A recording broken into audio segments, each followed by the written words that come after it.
어쩌다 보니 김인규 발달장애인 독립공간 예술쉼터 대표. 이번 전시는 우리 작가님들에게 정말 큰 사건이었다. 이전에도 지역을 넘어 전시에 참여한 적은 있지만 다 함께 참여하는 축제 같은 분위기는 이번이 처음이었다고 할 수 있다.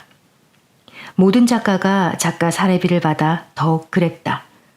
우리가 작가라니, 게다가 서울. 그런 분위기였다. 무엇보다도 다 함께라는 상황이 모두를 편안하게 했다. 서천군의 지원도 한몫했다. 작품을 설치하러 서울에 가는데, 그리고 개막식에 참가하는데 관용버스를 제공하여 주었다. 함께 두 차례 서울에 오르내리는 일은 소풍과 같았다. 매개자로서 기획자로서 나에겐 무척이나 신경 쓰이는 일이었다. 미술관 전시 담당자와 미팅 후 막상 전시에 참여하기로 마음먹었지만 과연 그게 될까 하는 생각을 했더랬다. 작가님들이야 다들 좋다고 신나했다. 그러나 그게 정말 실현되게 되는지는 두고 봐야 한다는 생각이 들었다. 그만큼 막막한 일이었다. 모든 일이 내 어깨에 놓여 있으니 말이다. 전시 방향과 참여 방법에 대해 협의하고 일정을 짜고 작품을 정리하여 포장하고 작가 정보를 수집하고 서울을 오르내리는 일을 준비하고 진행하고, 그런데 어쩌다 보니 정말 일이 이루어졌다. 문득 내가 어쩌다가 여기까지 오게 되었을까 하는 생각이 들었다.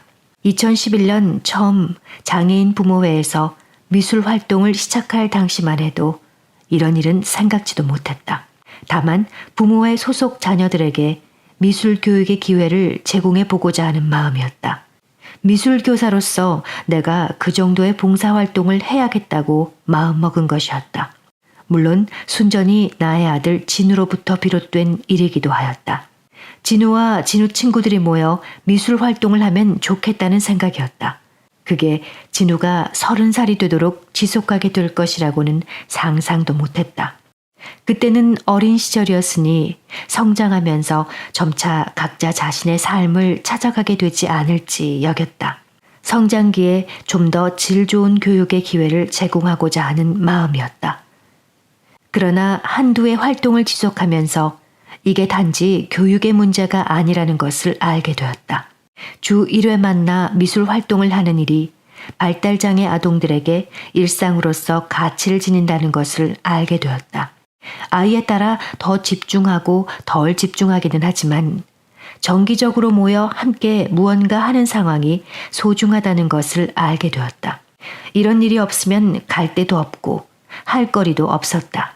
발달장애인의 특성상 스스로 그런 조건을 찾아가기 어렵고 가정 또한 그것을 뒷받침해내지 못했다.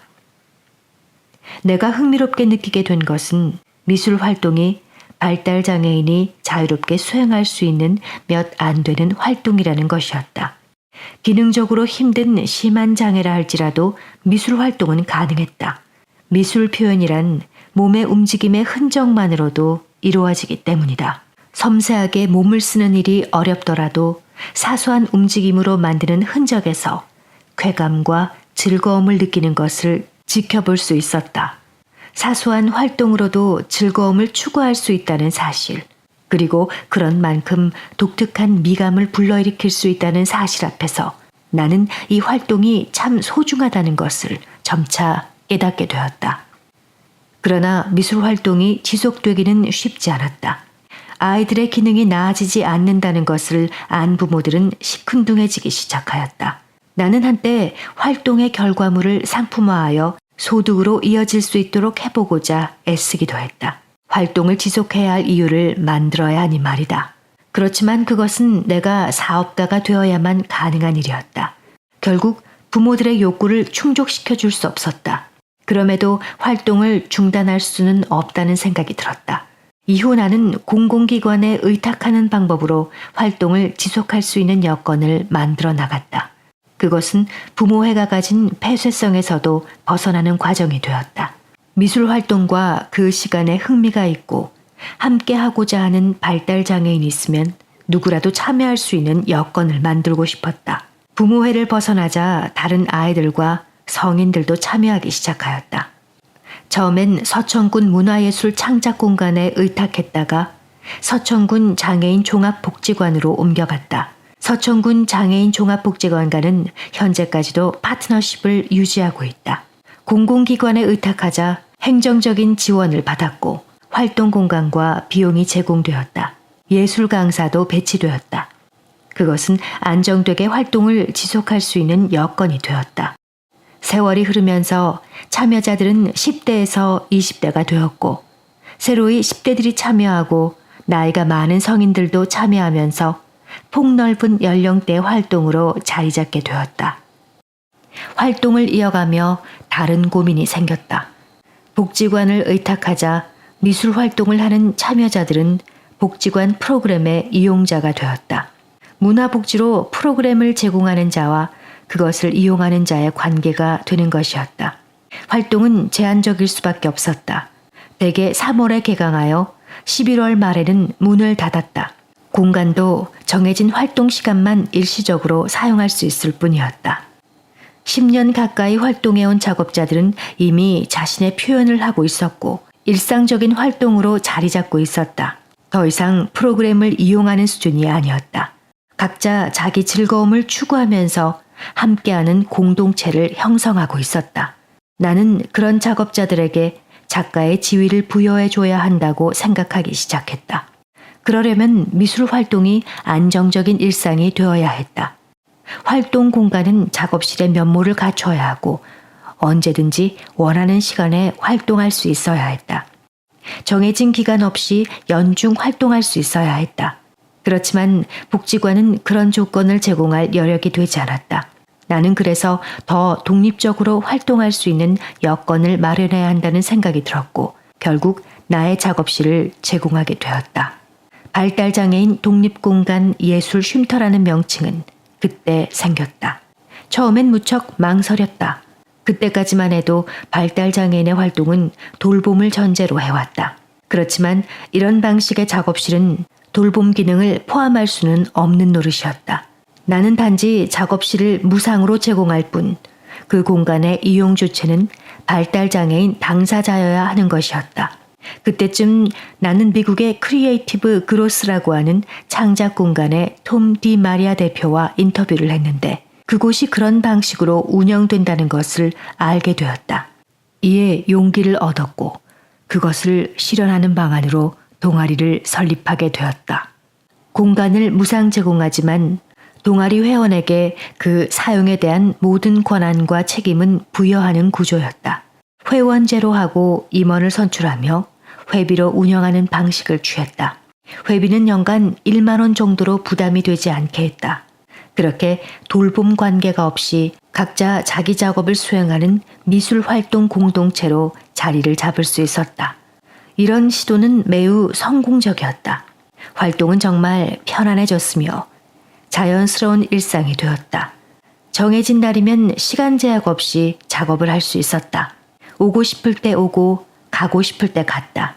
빛이 된 재료를 알아서 사용하고 알아서 정돈했다. 알맞은 곳에 각자 자신의 작품을 보관하거나 게시할 수 있었다. 대부분 참여자가 활동 지원사나 부모와 함께 오지만 스스로 오는 참여자도 많아졌다. 그럼에도 복지관과의 파트너십은 지속할 수 있었다. 복지관은 프로그램을 나의 작업실에서 수행하는 형식을 취했다. 재료비를 제공하고 강사를 파견하였다. 그래서 연 1만 원의 회비로 운영이 가능했다. 복지관의 처지에서는 시설의 한계를 해결하는 방안이 되었다. 그러니까 발달장애인 독립공간 예술쉼터는 발달장애인 당사자들의 자발적인 미술활동 공동체이지만 그럼에도 복지관으로부터 일정한 복지를 제공받게 된 것이었다. 그러던 중 작년에는 서천군 평생학습센터가 참여하기 시작하였다. 서천군이 장애인 평생학습도시 사업에 선정되면서 우리들이 그곳에서 활동하기를 제안해온 것이었다. 내 작업실을 제공하여 활동하고 있었지만 그것은 장차 지자체가 맡아야 하는 일이라고 생각하고 있던 차이였다. 아쉬운 점은 서천군 평생학습센터의 교실이 우리에게 전용으로 제공되는 것은 아니라는 점이었다. 이 문제는 시간을 두고 해결하기로 하였다. 나는 무엇보다도 우리의 활동은 프로그램의 이용이 아니라는 점을 분명하게 확인시켰다. 때문에 연중 공간을 사용할 수 있어야 하며 작업실로서의 성격을 분명히 해야 한다고 했다. 충분한 여건은 아니었지만 기본 방향을 합의하고 서천군 평생교육센터 강의실로 작업 공간을 이전하였다. 가장 큰 장점은 접근성이 좋다는 것이었다. 배리어 프리 공간이었고 화장실 등의 시설이 잘 갖춰져 사용하는 데 쾌적하였다. 그렇다고 서천군 장애인 종합복지관과 파트너십이 종료된 것은 아니었다. 오히려 서천군 평생학습센터가 추가된 것이었다. 활동실과 비용은 서천군 평생학습센터가 제공하고 프로그램과 복지 지원은 서천군 장애인 종합복지관이 하는 방식으로 협업을 하게 되었다. 여기에 올해에는 서천군 관광문화재단이 참여하게 되었다. 매년 전시회를 개최해왔는데 전시 공간을 안정적으로 제공하고 전시를 지원하는 역할을 맡기로 했다. 그리하여 지역사회 내에 안정적인 활동 기반을 마련하는 성과를 거두게 되었다. 전용 작업실을 확보하지 못한 것은 여전한 한계이기는 하지만 예술쉼터의 회원들의 자발적인 미술 활동이 지역사회 시민활동으로 자리 잡은 것은 커다란 성과라고 할 수 있다. 돌이켜보면 많은 우여곡절을 겪으면서도 이런 다행스러운, 아니 정말 기가 막힌 길을 개척해온 셈이다. 나의 출발은 아들 진우로부터였지만 하다 보니 발달장애인들이 모였고 공동체가 형성된 것이었다. 그렇게 지역사회에 적응해가는 과정에서 혹은 이런저런 지원 구조에 의지하면서 길이 형성된 셈이다. 흔히 작가라고 하면 사회적으로 성공하는 사람들을 두고 말하기도 한다. 그러나 이분들 또한 당연히 작가다. 십수년 혹은 수년씩 스스로 미술 활동을 지속하는 사람들이 왜 작가가 아니겠는가? 게다가 다들 자신만의 멋진 작업 세계를 형성하고 있다. 아쉬운 점이 있다면 그런 멋진 작품들이 관객이나 소장자를 만날 수 있는 여건이 마련되지 못하고 있다는 것이다. 종종 상상할 수 없을 정도의 빛나는 작품들이 나오는데 말이다. 물론 내가 사업가가 되어 이리 뛰고 저리 뛴다면 가능할지도 모른다. 그러나 거기까지는 엄두를 낼 수 없다. 나도 나의 삶을 살아야 하니 말이다. 지원 체계가 따로 마련된다면 좋겠다고 생각한다. 그러나 그렇지 못하다고 하더라도 현재만큼도 얼마나 좋은 일인가. 서천군이나 혹은 이 이상의 기관에서 힘을 써서 전용 작업장을 마련해 주기만 한다면 더 좋은 일일 것이다. 일상적으로 미술 활동을 하면서 늙어가는 발달 장애인들이 있다면 있는 그대로 아름답지 않겠는가 말이다.